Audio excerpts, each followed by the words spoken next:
ഗൗതം, മദ്രസകളെ പൂട്ടണം, മദ്രസകളിൽ പഠിപ്പിക്കുന്നത് മുഴുവൻ തീവ്രവാദമാണെന്നൊക്കെയുള്ള വാർത്തകൾ നേരത്തെ തന്നെ പുറത്തു വന്നതാണ്.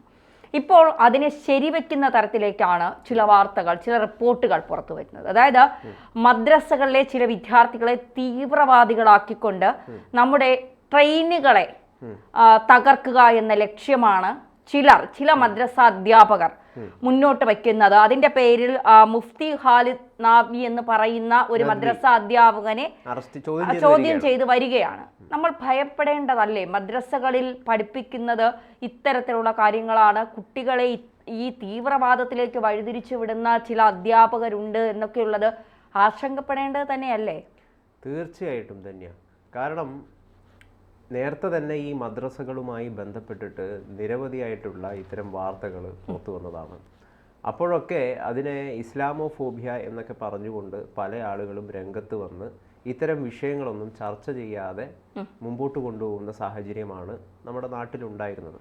പക്ഷേ ഇപ്പം സമാനമായ രീതിയിലുള്ള പല സംഭവങ്ങളും മദ്രസകളിൽ, അതായത് തീവ്രവാദ പ്രവർത്തനത്തിന് കോപ്പുകൂട്ടുന്ന സംഭവങ്ങൾ മദ്രസകളിൽ വിദ്യാർത്ഥികളെ പഠിപ്പിക്കുന്നു എന്ന് പറയുന്നത് നമ്മുടെ രാജ്യത്തിന് ഒട്ടും ഭൂഷണമല്ല. അത് രാജ്യത്തിന് വലിയ രീതിയിലുള്ള ഒരു ഭീഷണി ഉയർത്തുക തന്നെയാണ് ചെയ്യുന്നത്. അപ്പം കൃത്യമായിട്ട് മദ്രസകളെ, പ്രത്യേകിച്ചും കേരളത്തിലല്ല കേട്ടോ, കേരളത്തിൽ നമ്മൾ ഇതിലൊരു വ്യത്യാസം കൃത്യമായിട്ടും നമ്മൾ മനസ്സിലാക്കേണ്ടതാണ്. അതായത് കേരളത്തിലെ പോലെയല്ല മറ്റ് സംസ്ഥാനങ്ങളിൽ പ്രവർത്തിക്കുന്ന മദ്രസകൾ.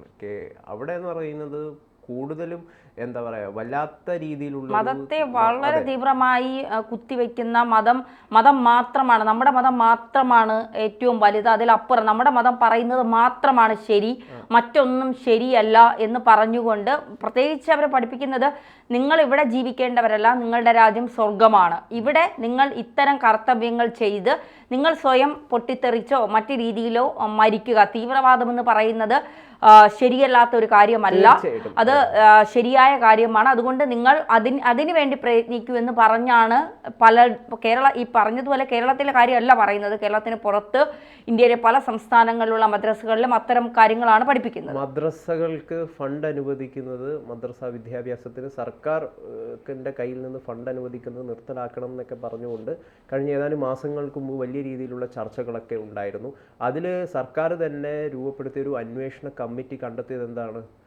സാമാന്യ വിദ്യാഭ്യാസം, മറ്റു കുട്ടികൾക്ക് കിട്ടുന്ന പോലുള്ള സാമാന്യ വിദ്യാഭ്യാസം മദ്രസകളിൽ പഠിക്കുന്ന പല കുട്ടികൾക്കും ലഭിക്കുന്നില്ല. അവർ മതം മാത്രം പഠിക്കുകയാണ് എന്ന് പറയുന്ന ഒരു വല്ലാത്ത അവസ്ഥയിലേക്ക് നമ്മുടെ നാട്ടിലെ യുവജനങ്ങൾ കടന്നു ചെല്ലുന്നു എന്ന് പറയുന്നത് ആശങ്ക അന്ന് ഉണർത്തിയിരുന്നു. ഇപ്പം UP-യിൽ നിന്ന്, അതായത് ലക്നൌവിൽ നിന്ന് വരുന്ന വാർത്ത എന്ന് പറയുന്നത് ശരിക്കും പറഞ്ഞു കഴിഞ്ഞാൽ നമുക്ക് വല്ലാത്ത ഒരു ഭീതി ഉണർത്തുന്ന ഒരു വാർത്തയാണ്. അതായത് നമുക്കറിയാം, ഇന്ത്യൻ റെയിൽവേ എന്ന് പറയുന്നത് ലോകത്തിലെ തന്നെ ഏറ്റവും വലിയ റെയിൽവേ ഗതാഗത സംവിധാനത്തിൽ ലോകത്തിലെ തന്നെ ഏറ്റവും വലിയ ഒന്നാണ് ഇന്ത്യൻ റെയിൽവേ എന്ന് പറയുന്നത്. ആ ഇന്ത്യൻ റെയിൽവേയെ അസ്ഥിരപ്പെടുത്തുവാൻ വേണ്ടിയിട്ടും അതിനെ തകർക്കുവാൻ വേണ്ടിയിട്ടും ഒരുപാട് ഗൂഢ സംഘങ്ങൾ നിരന്തരമായിട്ട് പ്രവർത്തിച്ചു കൊണ്ടിരിക്കുന്നുണ്ട്. നേരത്തെ തന്നെ മദ്രസകളിൽ നിന്ന് വരുന്ന വാർത്തകൾ, അതിൻ്റെ അന്വേഷണ ഏജൻസി അടക്കം പുറത്തു കൊണ്ടുവരുന്ന വാർത്തകളും സമാനമായ രീതിയിലുള്ള ഒരു കാര്യമാണ്. അതായത് NIA-യും അതോടൊപ്പം തന്നെ ATS-ഉമാണ് ഈ വിവരം നമുക്കായിട്ട് പങ്കുവയ്ക്കുന്നത്. അവരാണ് ഈ റിപ്പോർട്ട് ഇപ്പോൾ പുറത്തു കൊണ്ടുവന്നിരിക്കുന്നത്. അതായത് ഇപ്പോൾ UP-യിൽ നിന്നടക്കം ചില മദ്രസകളിൽ നിന്ന് വരുന്ന വാർത്തകൾ എന്ന് പറയുന്നത്, ആ വാർത്ത നമുക്കായിട്ട് പങ്കുവയ്ക്കുന്നത് NIA-യും അതോടൊപ്പം തന്നെ ATS-ഉമാണ്. അവർ പറയുന്നത് പാളം തെറ്റിക്കുവാൻ വേണ്ടിയിട്ട്, ട്രെയിനിൻ്റെ പാളം തെറ്റിക്കുവാൻ വേണ്ടിയിട്ട് ചില വസ്തുക്കളെ ഉപയോഗിച്ചുകൊണ്ടുള്ള പരിശീലനം ചില വിദ്യാർത്ഥികൾക്ക് നൽകുന്നുണ്ട് എന്നാണ്. മദ്രസകളിലെ ചില വിദ്യാർത്ഥികൾക്ക് ഓൺലൈൻ സംവിധാനം വഴി ചില മദ്രസ അധ്യാപകർ എങ്ങനെ ട്രെയിൻ പാളം തെറ്റിക്കാം, ഇത്തരം പരിശീലനങ്ങളാണ് നൽകുന്നത് എന്ന് പറയുന്നത് നമുക്ക് ആലോചിക്കാൻ കൂടി, ചിന്തിക്കാൻ കൂടി പറ്റുമോ? ഏത് രീതിയിലുള്ള ഒരു പ്രവർത്തനമാണ് ഇത്തരം കേന്ദ്രങ്ങളിൽ നടക്കുന്നത്? യഥാർത്ഥത്തിൽ മദ്രസകളിൽ പഠിപ്പിക്കേണ്ടതല്ലേ? അവരുടെ മതത്തെക്കുറിച്ചാണെങ്കിൽ പോലും നല്ല കാര്യങ്ങൾ, കാരണം കൂടുതൽ വിദ്യാർത്ഥികളും കൂടുതൽ സമയം ചിലവഴിക്കുന്നത് മദ്രസകളിലാണ്.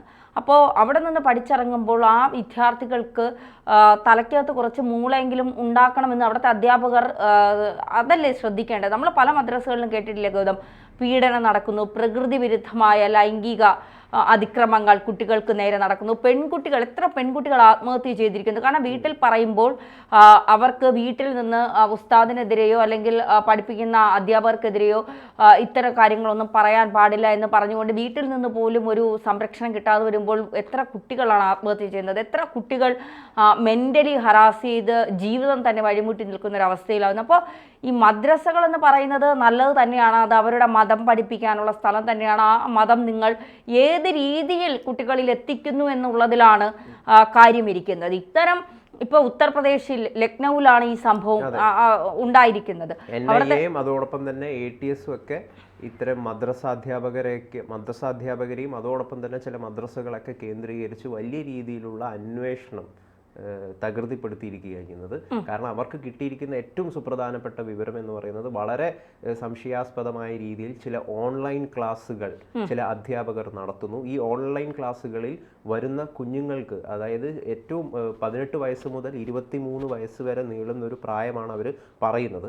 അപ്പോൾ ഈ പ്രായത്തിലുള്ള ചില വിദ്യാർത്ഥികൾക്ക് എങ്ങനെയാണ് നമ്മുടെ റെയിൽവേയുടെ ട്രെയിനിൻ്റെ പാളം തെറ്റിക്കുക എന്ന് തുടങ്ങിയ കാര്യങ്ങളാണ് പഠിപ്പിച്ചു കൊടുക്കുന്നതെന്ന് പറയുന്നത് നമുക്ക് പെട്ടെന്ന് കേൾക്കുമ്പം അവിശ്വസനീയമായിട്ട് തോന്നാമെങ്കിലും ഇതൊരു സത്യാവസ്ഥ തന്നെയാണ്. കാരണം വാർത്തകൾ ഇതിനോടകം തന്നെ പുറത്തു വന്നു. പല മാധ്യമങ്ങളും ഇത് പങ്കുവെക്കാനോ അല്ലെങ്കിൽ ഈ വാർത്ത ചർച്ച ചെയ്യാനോ വേണ്ടിയിട്ട് അവർക്ക് സാധിക്കില്ല.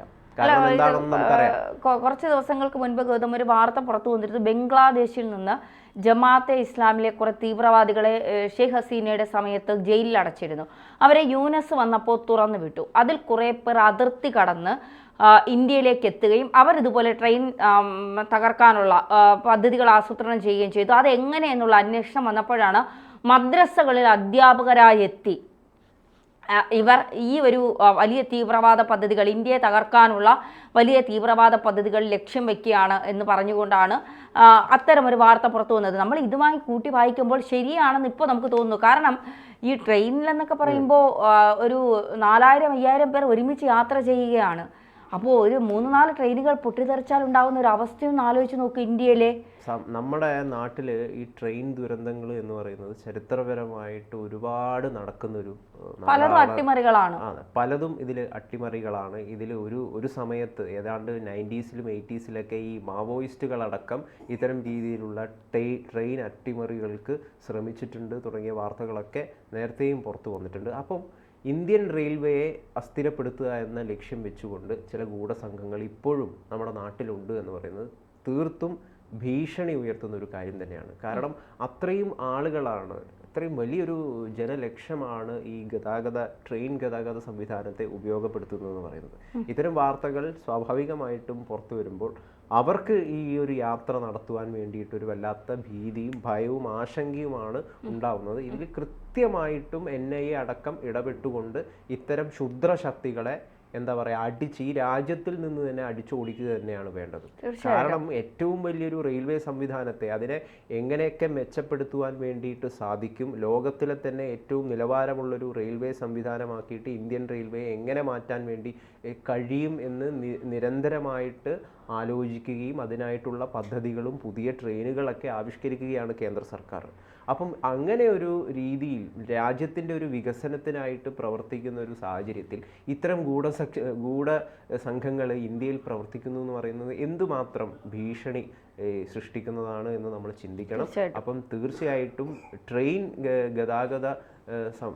ട്രെയിനിലുള്ളൊരു യാത്ര എന്ന് പറയുന്നത് ഇന്ത്യൻ ജനതയ്ക്ക് വലിയ രീതിയിലുള്ളൊരു ഭീഷണി ഉയർത്തുന്ന ഒരു സാഹചര്യമാണ് നിലവിൽ ഉള്ളത്. പല കാരണങ്ങളുണ്ട് അതിന്. കഴിഞ്ഞ ഏതാനും വർഷങ്ങൾക്ക് മുമ്പ് തന്നെ നിരവധിയായിട്ടുള്ള ട്രെയിൻ ദുരന്തങ്ങൾ നമ്മുടെ നാട്ടിൽ ഉണ്ടായിട്ടുണ്ട്. നമുക്ക് ഏറെ നടുക്കം സൃഷ്ടിച്ച 2023 ഒഡീഷയിലെ ബാലസോറിലുണ്ടായ ട്രെയിൻ ദുരന്തം, അതിന് പിന്നാലെ പശ്ചിമ ബംഗാളിലെ സിലിഗുരിയിലുണ്ടായ ട്രെയിൻ ദുരന്തം, അങ്ങനെ ട്രെയിൻ ദുരന്തങ്ങൾ നമ്മുടെ നാട്ടിലെ എന്താ പറയുക ഒരു സർവ്വസാധാരണമായിട്ടുള്ള ഒരു സംഭവമായിട്ട് രൂപപ്പെടുന്ന ഒരു അന്തരീക്ഷമാണുള്ളത്. ആ അന്തരീക്ഷത്തിലാണ് ഇത്തരം മദ്രസകൾ കേന്ദ്രീകരിച്ചുകൊണ്ട് ട്രെയിൻ അട്ടിമറിക്കാൻ വേണ്ടി, ട്രെയിൻ പാളം തെറ്റിക്കാൻ വേണ്ടിയിട്ടുള്ള സംവിധാനങ്ങൾ വിദ്യാർത്ഥികളുടെ നേതൃത്വത്തിൽ മദ്രസ അധ്യാപകർ പഠിപ്പിക്കുന്നു എന്ന് പറയുന്നത് ശരിക്കും പറഞ്ഞു കഴിഞ്ഞാൽ ഭീഷണി ഉയർത്തുന്ന ഒരു കാര്യം തന്നെയാണ്.